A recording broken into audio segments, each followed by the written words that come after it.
Desde que en la década de los 80 se descubriera la presencia de un yacimiento en la localidad de Drieves, no fue hasta finales de 2016 cuando en una prospección con georradar se determinó la existencia de un gran asentamiento humano que probablemente podría corresponder a Caraca, ciudad romana de la provincia tarraconense que en su origen fue un asentamiento carpetano. Esta circunstancia se confirmó en unas primeras excavaciones en la primavera de 2017, cuando en una primera exploración del terreno se descubrieron los restos del antiguo foro. En el año 2018 se trabajó sobre otra de las construcciones más significativas, como son las termas. En el año 2019 se descubrió parte del acueducto que abastecía la ciudad y las excavaciones de este año tenían la finalidad de encontrar indicios de actividad humana en los alrededores de la ciudad y comprobar la existencia de un edificio de grandes dimensiones marcado por el georradar. El motivo de la excavación es pues determinar qué tipo de actividad antrópica encontramos en el entorno de Caraca a unos 100 metros. Vemos aquí que hay cerámica del siglo I después de Cristo, a unos 100 metros de la ciudad, siguiendo el paso de la vía, y lo que tenemos que determinar es qué función tenían este tipo de estructuras que aprovechan una base geológica.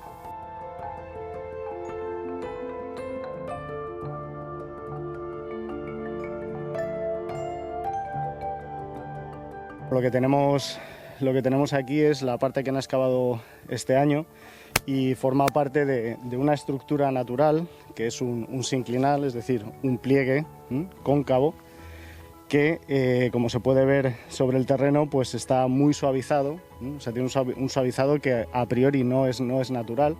Por tanto, esta estructura geológica ha podido ser utilizada de alguna manera en tiempo antiguo, sobre todo también por la cantidad de materiales arqueológicos que están sacando en su interior. Estas excavaciones se realizaron en el pasado mes de agosto, durante 2 semanas por un grupo de en torno a 18 personas, entre geólogos, ilustradores y peones, contratados mediante el Plan de Empleo de la Junta de Comunidades de Castilla-La Mancha. Bueno, llevamos ya un par de campañas y en esta ocasión pues ahora estamos buscando materiales. Estamos recogiendo que hemos hecho una primera picada para ver si encontramos algún material cerámico y demás que pudiese pues dar un poco más la fecha de lo que ha ocurrido y demás. Las maratonianas jornadas de excavación, entre las 7:30 de la mañana y las 3 de la tarde, se hacen duras debido al calor del verano. Sí, sobre todo la última parte de la mañana, a la 1:30 o así, ya que el sol da con fuerza, pues se hace más duro. A pesar de la dura jornada, siempre queda la recompensa, que llega con la aparición de nuevos hallazgos. Cuando encuentro algo, bien, felicidad y eso, pero cuando no es un poco cansado. Pero bueno, yo me quedo con la parte positiva. Estuve el año pasado en el acueducto y la verdad que estuvo interesante. Sacamos bastante trozo de acueducto, estuvo muy bien. Aunque las excavaciones de esta campaña no han dado como resultado el descubrimiento esperado de lo que se suponía un edificio de grandes dimensiones, se han encontrado materiales de diverso interés. Por ejemplo, de cerámica pintada, de tradición indígena, de tipo numantino, de la segunda edad del hierro, tipo celtibérico. Y tenemos algunas cosas interesantes también, pues sigilata romana, de diferente procedencia, no solo hispánica, también alguna importación. Tenemos cerámica campaniense también, que es romana, digamos, de época de conquista, para entendernos, de época republicana. Y sí, entonces aquí ayer nos salió además algún fragmento, algún aplique de bronce, de metal, cosa que es muy raro aquí en Caraca porque está muy espoleado, ¿no? Aquí han venido los furtivos, ¿no?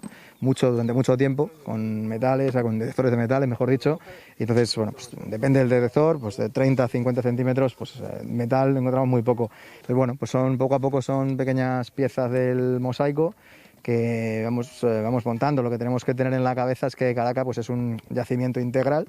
Todavía, por mucho que abramos en un año aquí, otro allí, otro en la ciudad, otro fuera, otro en el acueducto, pero estamos hablando de un yacimiento integral que, bueno, las piezas van sumando todas juntas, ¿no? Poco a poco.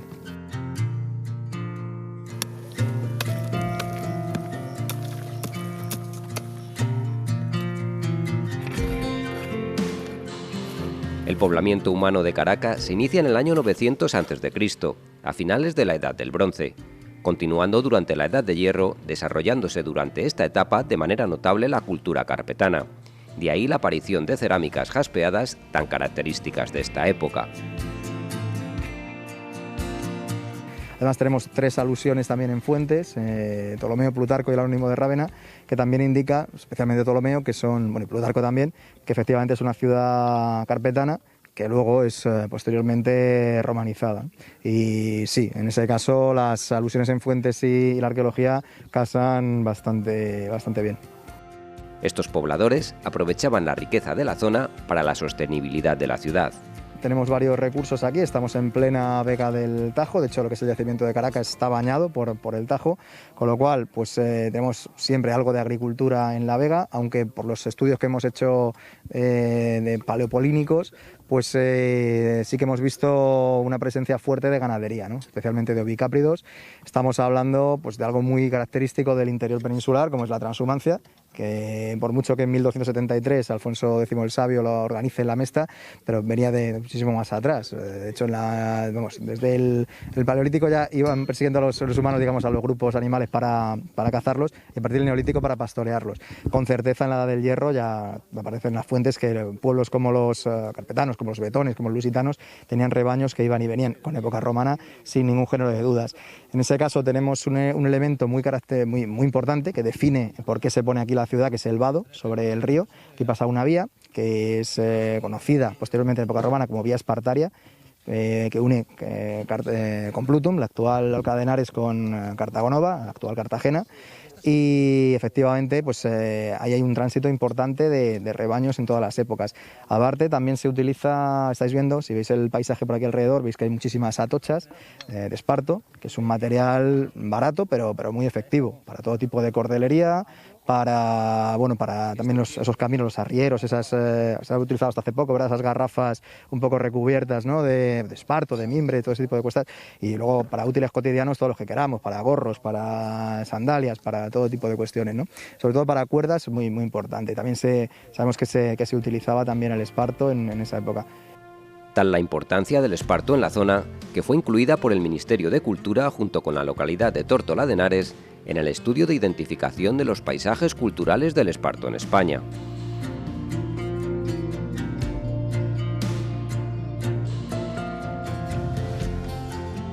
Descubierta en febrero de 2017, en el yacimiento del Cerro de la Virgen de la Muela, la antigua ciudad de Caracas se comenzó a excavar en el verano de ese mismo año, y se pudo confirmar entonces, con los trabajos realizados durante un mes, la existencia de un pórtico y de la estructura del foro. Nos encontramos en la ciudad antigua de Caracas, carpetana y romana, en todo el centro de lo que es el núcleo urbano, y el elemento que tenemos más a la vista, para los que os acerquéis por aquí, pues es esta ermita, que es la ermita de la Virgen de la Muela, Nuestra Señora Virgen de la Muela, que es una ermita que en sí está edificada en el siglo XVI, en época de Felipe II, finales del siglo XVI. Pero ¿qué ocurre? Que se emplaza justamente en el antiguo foro de la ciudad romana, y de hecho en la mampostería tiene reutilizados numerosos elementos de la antigua ciudad romana, ¿no? Si queréis podemos verlos, os los enseño por aquí porque vais a ver en la mampostería, como está, el estado es algo ruinoso, pero veis por ejemplo estos sillares de gran tamaño, nos encontramos aquí, pues pertenecerían a las estructuras del foro. El foro estaría en esta superficie que tenemos a este lado, una superficie abierta. Es muy común, además hay varios casos, pero notables. Yo tengo documentado solamente en España al menos medio centenar de ermitas que acaban un poco, digamos, cerrando el poblamiento de un sitio arqueológico antiguo, de diferente naturaleza, villas rústicas, ciudades, etcétera. Aquí vemos, por ejemplo, si os acercáis por aquí, veis esta forma circular, que es el fuste de una columna del antiguo foro. Está ahí embutida en lo que es la mampostería, reutilizada en el siglo XVI. La encontraron aquí simplemente, claro, tenían la cantera pues aquí a pie de obra directamente. Estos sillares también son de la época. Si me acompañáis por aquí detrás, hay también dos elementos muy significativos. Damos la vuelta y seguimos un poco con lo mismo, ¿no? Estos materiales del siglo XVI, la ciudad romana, que tenemos presentes en la mampostería de los muros de la ermita. Fijaos por aquí. Aquí tenemos dos que se ven muy bien. Igual que en la otra cara de la ermita hemos visto pues un fuste, ¿no?, circular, embutido aquí, pues de la misma manera tenemos aquí solamente que cortado por la mitad. Esto era pues eso, fuste de una columna, ahí embutido. Si os fijáis muy bien, en esta zona de aquí, veis que tiene incisa como una marca de cantero. una especie de V para entendernos, ahí se ve muy bien. Y en esta de aquí también tiene una V invertida, una A, se ve algo peor por la, aquí está, aquí arriba. Ahora por la hora, pero según le da el sol, depende de la época el momento del día, mejor dicho, se ve también bastante bien. Aquello también de arriba, en fin, en suma, diferentes elementos reutilizados, ¿no? A pie de obra, que es una cosa muy común, no solamente la ciudad romana, sino que bueno, es un proceso. El último poblamiento humano que tenemos in situ es esta ermita del siglo XVI. Pero como decía, estábamos en medio de la ciudad, de la ermita hacia el sur, hacia el río Tajo. Teníamos el antiguo foro de época romana. Es un foro que se erige en torno a finales del siglo I después de Cristo. Estamos hablando del año 70 y algo, 80 después de Cristo, un poco al calor de la municipalización Flavia. Es un emperador nuevo que llega al poder después de una serie de guerras civiles, se llama Vespasiano, en Roma, y las provincias hispánicas le han ayudado bastante. Entonces promulga un edicto de municipalización donde da muchos beneficios jurídicos a las ciudades romanas. ¿Eso por qué nos importa a los arqueólogos? Pues nos importa muchísimo porque en el mundo, en España romana, es el momento de monumentalización de muchas ciudades. Caracas es un buen ejemplo de ello. Caracas era una población, como os he dicho antes, empieza en el 900 el poblamiento, la edad del bronce final. Luego hay una potente fase carpetana, edad del hierro, y esos carpetanos son conquistados en torno al siglo II a.C. por Roma. Tras la conquista, lo que es la ciudad no cambia demasiado. El urbanismo sigue siendo muy indígena y todos los edificios siguen siendo bastante indígenas. Estamos en todo el foro, de todas maneras, y este foro está edificado sobre esa fase que os decía previa de, digamos, carpetano-romana. O sea, una fase ya ha sido conquistada, ya ha sido romanizada, pero seguimos con el tipo de urbanismo, el tipo de vivienda, de hábitat de época carpetana. Los hábitats de la Edad del Hierro son pues, unos zócalos de piedra, de aproximadamente 1 metro, y luego recrecido de adobe. Y un tejado, una techumbre de materiales perecederos, de ramaje, etc. Ese tipo de hábitats nos documentan en esta cata, que ahora, bueno, vemos un poco porque ha habido trabajos agrícolas posteriores, está tapada con geotextil y con un poquito de tierra encima para proteger los restos. Y en torno a si veis un poco estos muros de aquí que hacen como una cruz, son esos muros de época carpetano-romana, ¿no?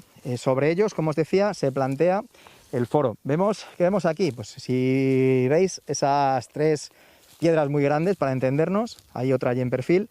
Eso es en un momento determinado, en torno a lo que os comentaba de la municipalización Flavia, se amortiza esta zona de la ciudad, esos hábitats, esas viviendas, esas cabañas carpetanas se echan abajo y sirven de base para todo lo que es la explanación del foro, una gran superficie que era como la plaza del pueblo, lleva a la gente a ejercitar derechos, estamos los edificios públicos, etc.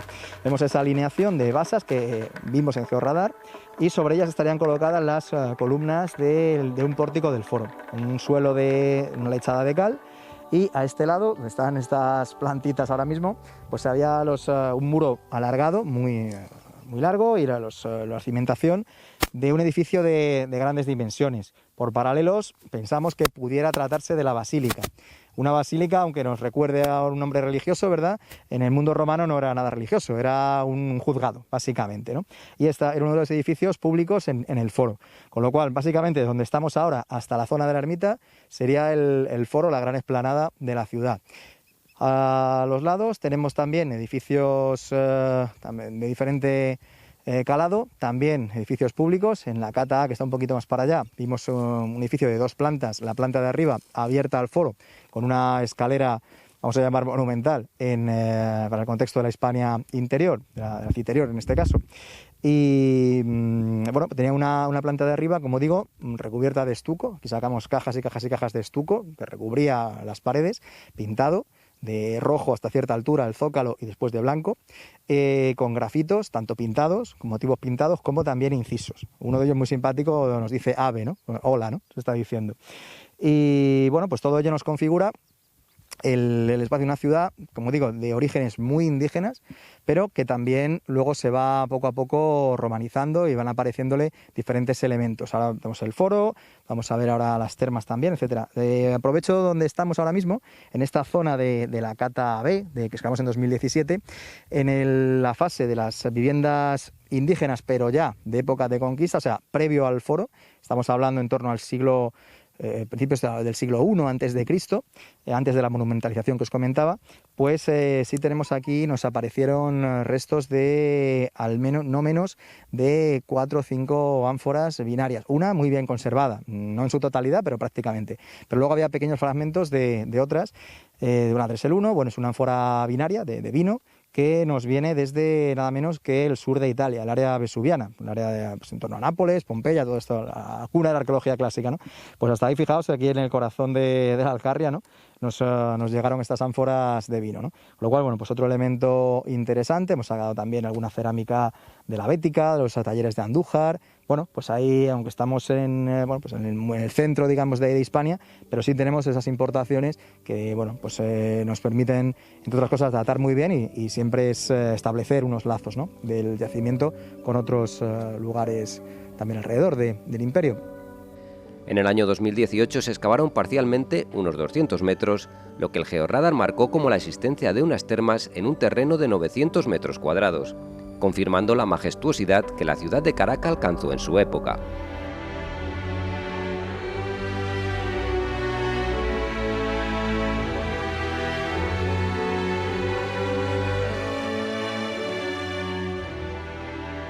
Otro de los elementos y edificios públicos más significativos, sin duda, del yacimiento de la ciudad romana son las termas. Unas termas públicas que detectamos por primera vez en los trabajos, las prospecciones por georradar, y se excavaron en el verano del 2018. Se excavaron parcialmente. Estamos en un edificio de muy grandes dimensiones, de hecho, tan grandes dimensiones que no está excavado en su totalidad, está excavado de manera parcial. A lo ancho, según estáis viendo, habría el doble o más del edificio. Y a lo largo también, o sea, estamos ladera abajo, no hemos alcanzado aún el final, ¿no?, aunque estaremos próximos. Si os fijáis hacia el oeste, siguiendo ladera abajo, bueno, pues tenemos un primer cerramiento del edificio que nos marca pues toda lo que es el perímetro del mismo. Básicamente dos zonas, una zona con una serie de complejos termales que ahora veremos y una zona al aire libre, una palestra que significa... A día de hoy en italiano sigue significando gimnasio, ¿no?, igual que en latín. Con lo cual una zona al aire libre un poco, bueno, pues para ejercitarse, trabajos gimnásticos, ejercicios, lo que fuese, ¿no? ¿Qué tenemos? Como os decía, el acueducto nos viene después de 3 kilómetros serpenteando, nos llega hasta la parte, entra a la ciudad por el norte. La parte de Mascota está bastante cerca de la parte superior de estas termas, del extremo oriental de estas termas, y de ahí nos vendría con seguridad algún ramal para el abastecimiento de agua de estas instalaciones.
¿Qué hemos tenido aquí en la zona termal propiamente dicha? Pues aquí nos salió un primer espacio que identificamos con el apodyterium, es decir, el vestuario. Puede que tenga algún elemento también del frigidarium, alguna piscina, algún estanque de agua fría, y sobre todo pues tenemos un pavimento muy bello de Opus Spicatum, un pavimento realizado a base de pasta cerámica en forma de espiga o de espina de pez, ¿no? Que es muy característico en las edificaciones romanas, especialmente las del Alto Imperio. Tenemos un paralelo cierto en las termas de Pompeya, nada menos, y estaría resuelto el edificio. Claro, tenemos solamente la planta, pero estaría rematado en una bóveda, y esa bóveda tendría un pequeño ojo de buey, para entendernos, que conservamos. Tenemos ahí un poco precisamente el lápiz specularis que tapaba apareció en el derrumbe entre todos los cascotes, ¿no? Tiene cierta profundidad y bueno, es un edificio de notable factura. Interesante, pues aquí por ejemplo también nos salieron algunos apliques femeninos, como puede ser una cuscrinalis, una aguja de hueso, que es muy característica de las mujeres romanas. Se la ponían para hacerse las trenzas. El peinado típico de las romanas, especialmente las matronas romanas, eran las sex crines, las 6 crines, ¿no? Llamaban, con tres trencitas a cada lado, y utilizaban esas agujas, igual que hoy pues las mujeres o los hombres que tengan el pelo largo se ponen un palito, ¿no? Para hacerse ahí a veces la trenza. Pues es ni más ni menos que eso, en hueso, apareció por aquí. Interesante también, luego, que está en uso pues a partir desde el año aproximadamente finales del siglo I, en el contexto de los que os comentaba antes, esa municipalización Flavia, del edicto del emperador Vespasiano. Es en ese contexto con el que se construyen, como todo la parte más monumental de la ciudad de Caracas, y está en uso aproximadamente un siglo algo menos de medio, y a finales del 2, muy primeros del siglo III, se amortizan. Hay una serie de incendios, no sabemos si fortuitos o intencionados, y digo una serie porque hay al menos 2, y hay una fase luego de reocupación donde nos han aparecido diferentes elementos como pueden ser póndera o pesas de telar. Bueno, parece que el lugar adquiere otro tipo de funcionalidad, ya mucho más en precario, ya mucho menos monumental. Y bueno, pues son un poco las postrimerías de la ocupación humana de este lugar. Después de eso, la ciudad a principios del siglo III se amortiza, se deja de habitar por completo, y aquí las tenemos a día de hoy. Además de los hallazgos de las distintas campañas de excavaciones, hay que resaltar el descubrimiento de 2 tesoros aparecidos en los entornos y directamente relacionados con el asentamiento carpetano, más tarde romano.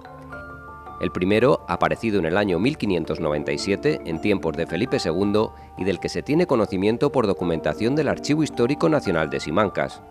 El segundo, hallado en 1945, compuesto de fragmentos de torques, brazaletes, vasos, sortijas, monedas, tortas y lingotes, hasta completar casi 14 kilos de plata, aparecido durante las obras de construcción del canal de Estremera. Por las descripciones de uno y los elementos de otro, los expertos ven muy probable que fueran parte del mismo conjunto.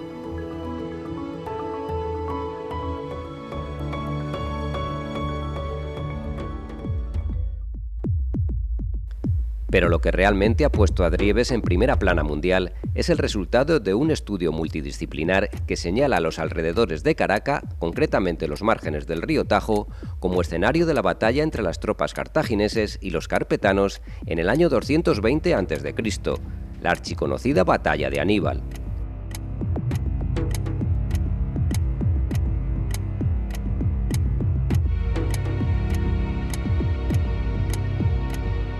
Respecto al río, pues comentaros por ejemplo el tema de la famosa batalla del Tajo, ¿no? Que recientemente hemos planteado como posibilidad de desarrollarse aquí, en las cercanías de esta ciudad de Caracas. Lo primero que hay que decir es que efectivamente se trataría de un momento prerromano. Es una batalla que tiene Aníbal, por tanto caudillo de los cartagineses, contra una confederación de pueblos indígenas hispanos, ¿no? O ibéricos, con lo cual los romanos todavía no han aparecido en escena, ¿no? Con lo cual todo lo que hemos dicho de la ciudad romana pues es anterior. Esto muchas veces pues cuesta un poquito entenderlo, porque siempre pensamos en una ciudad como acabada ya, ¿no? Y las ciudades se van, como cualquier lugar, se van construyendo, ¿no? Cada una en sus fases.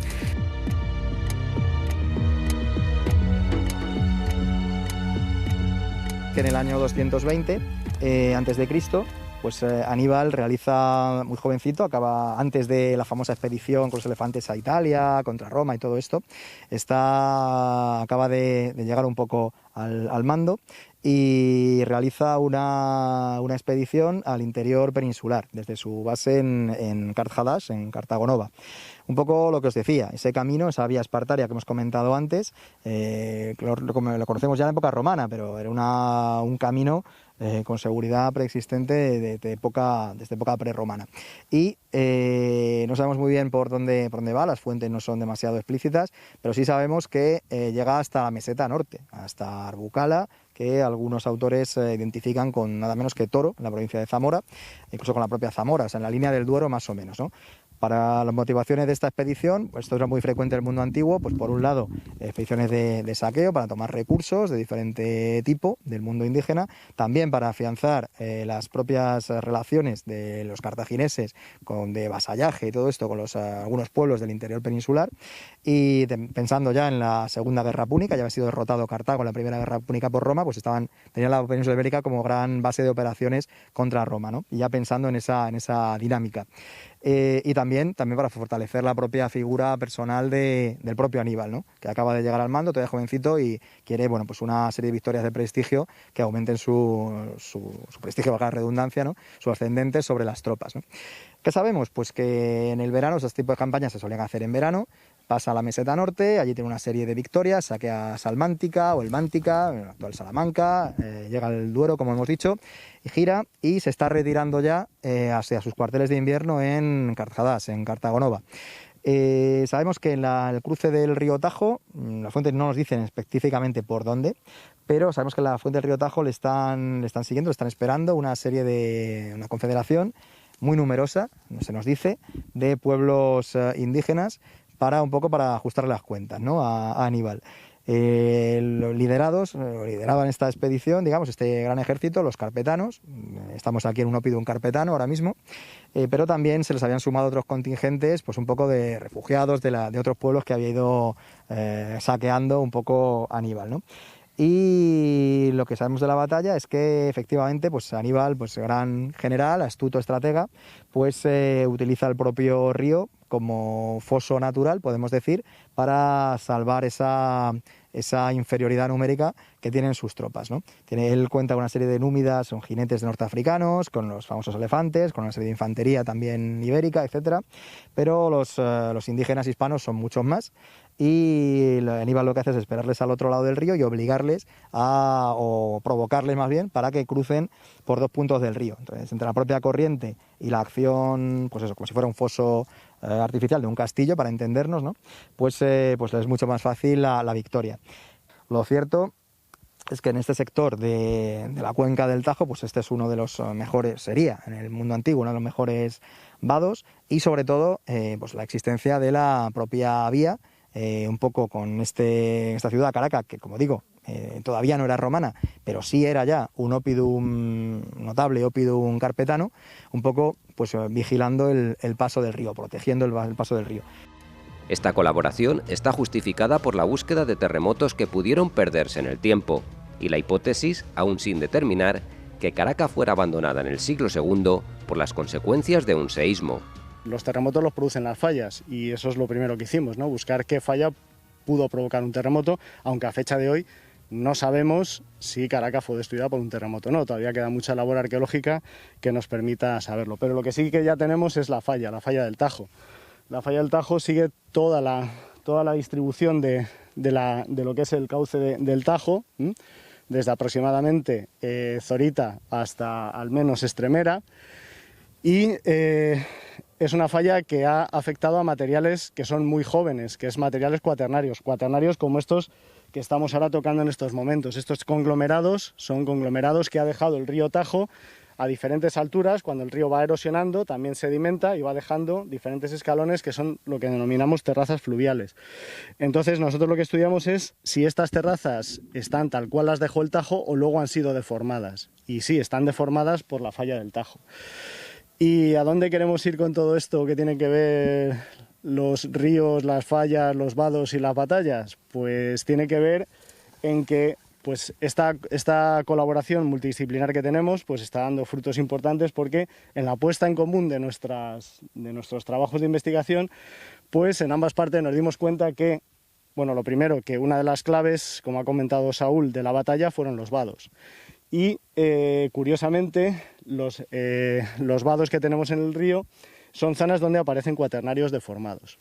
¿Por qué es importante esto? Pues porque los ríos son elementos dinámicos de la naturaleza que van cambiando con el tiempo. O sea, el trayecto, lo que es el cauce del río, no es el mismo hace 2200 años que ahora. Entonces, ¿por qué es importante esto? Pues porque de esta manera nosotros sí que podemos aseverar, podemos afirmar que los vados que tenemos en la zona sí estaban aquí en época de Aníbal, porque coinciden con esas deformaciones cuaternarias. Es decir, que la falla se ha ido moviendo y a medida que se va moviendo va refrescando esa topografía y la mantiene siempre permanentemente activa. Es decir, al levantarse uno de los labios de la falla hace que disminuya la profundidad del río en esa zona. Con lo cual tenemos vados que nosotros, al menos desde un punto de vista geológico, podemos afirmar que están ahí, al menos desde el último periodo del Cuaternario, que es en el Holoceno, al menos desde hace 10.000 años. Y esa es una de las claves, ¿no? Y aquí delante pues tenemos el escenario de la batalla, de la posible batalla del Tajo. Otro de los elementos es que los meandros del río también han sido modificados por la mano del hombre en tiempo antiguo, que eso es uno de los elementos que tendremos que estudiar en los próximos años, ¿no? Como este meandro que tenemos aquí, en el que claramente en fotografía aérea, imagen de satélite, en topografía de detalle, pues se puede ver claramente una estructura cuadrangular que muy posiblemente pudo ser la empalizada que hizo Aníbal para forzar el paso de los cartagineses por dos vados. Vados que tenemos en aquel extremo de allá del meandro y otro vado en aquel extremo, que ahora mismo es una mini central eléctrica, es el vado del Maquilón, y bueno, pues obviamente estos vados se ponen ahí porque tienes menos profundidad en el río. Y bueno, pues podríamos estar ante ese campo de batalla, ¿no? Y bueno, ese cerro que tenemos ahí, que es el Cerro del Jardín, posiblemente fue una atalaya de observación desde donde el propio Aníbal dirigió la batalla, ya que desde ahí tiene visión de todo el entorno, incluida la propia ciudad de Caracas, pero detrás del cerro no es visible desde los cerros de alrededor, donde pudo esconder su propia caballería, que fue la que actuó al final de la batalla, cruzando por el vado de Almoguera que tenemos más hacia el norte.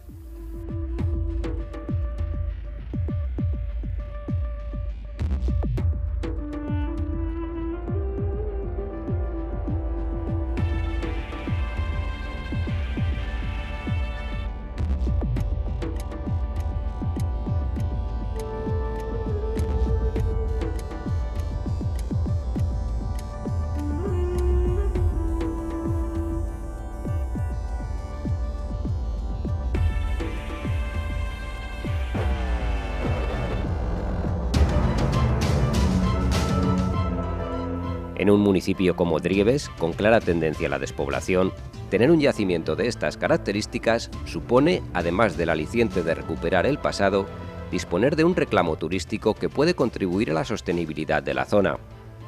Para dar a conocer Caracas, se inauguró a primeros de este año la exposición Caracas, la ciudad resurgida. Nos encontramos ahora mismo en la exposición que se ha inaugurado en Drieves a propósito de Caracas, la ciudad resurgida, que es como se ha titulado, y lo que viene a ofrecer es pues un planteamiento muy didáctico de cómo aproximarnos a esta ciudad con una serie de réplicas que acercan a los espectadores cómo pudo ser esta cultura y los sucesivos siglos que pasaron tras de sí, pues bueno, con piezas tan singulares como las que estamos viendo, desde pondus, indígenas o también ya romanos, cerámica, las famosas terra sigillata, incluso réplicas muy interesantes del tesoro que apareció en 1945, aunque sabemos también que hubo otro tesoro previo, hallado en 1598, y que creo que es una manera muy sencilla y muy fácil de aproximarse a la ciudad, teniendo una visión más global de cómo es todo el yacimiento. Incluso una de las piezas más singulares probablemente sea la maqueta que se expone de la ciudad, que mediante el georradar se ha conseguido un plano muy aproximado de cómo podría ser pues, todo el núcleo urbano de Caracas. La exposición, temporal e itinerante, tiene el objetivo de dar a conocer por distintos municipios los descubrimientos del yacimiento. Es una exposición temporal e itinerante, además, lo cual favorece que distintos municipios de la zona puedan disfrutarlo. Tenemos que pensar que también en estos pueblos es muy interesante que surjan nuevas ideas museísticas, que no sea pues, la típica institución férrea que no se desplaza y que tiene un carácter pues, un poco más anticuado, sino que sea mucho más accesible, que es lo que facilita una exposición como esta, que ya digo, puede itinerar por los distintos pueblos, solo que ahora, por la dramática situación que estamos viviendo por el COVID y demás, no haya podido desplazarse, pero en su ruta, digamos, de recorrido histórico se hará, se desplazará. Uno de los municipios que sin duda alguna disfrutará de esta exposición es Brea de Tajo, ya que la relación que tiene con Caracas es un tanto especial.